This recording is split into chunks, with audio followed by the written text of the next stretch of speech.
ZVL.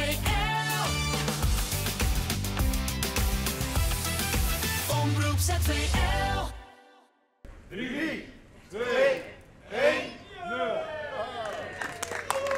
In Philippinen is donderdagmiddag een nieuw hotel geopend. Het is pas het eerste hotel in het dorp en nog unieker is dat het eigenlijk geen personeel heeft rondlopen. Het is een zogenaamd onbemand hotel. Het is een klein hotel met 20 eenheden.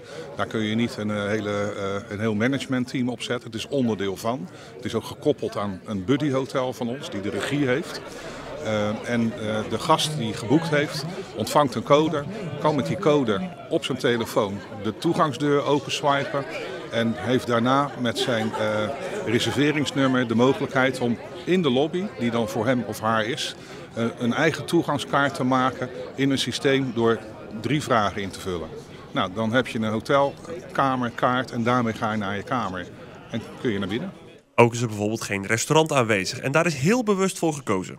Sowieso zien wij het als zeer zinvol om niet te veel van hetzelfde te doen. Dus we hebben al alle andere hotels op Walcheren, Noord-Beverland, Schouwen-Duiveland.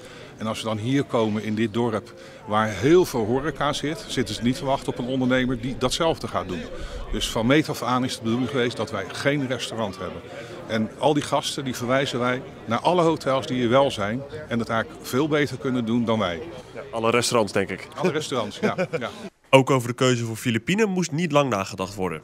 Zoek waar je wilt in Philippinen, maar er is niets. En als je, ik noem maar wat, Katzand intikt of Domburg, ja, dan krijg je tientallen locaties met honderden kamers en hier 0.